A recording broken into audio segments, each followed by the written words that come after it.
ГСП онлайн. Городские новости сейчас.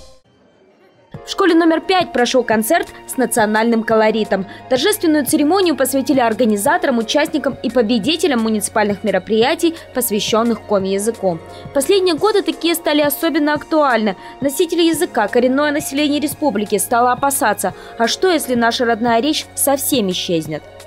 Мы не можем допустить этого.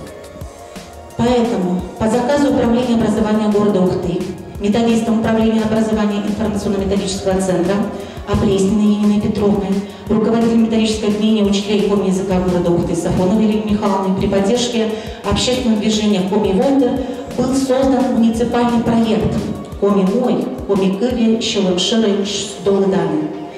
В течение учебного года в рамках проекта прошли творческие вечера, конкурсы чтецов, чемпионат по национальной игре в ШЭК и квест.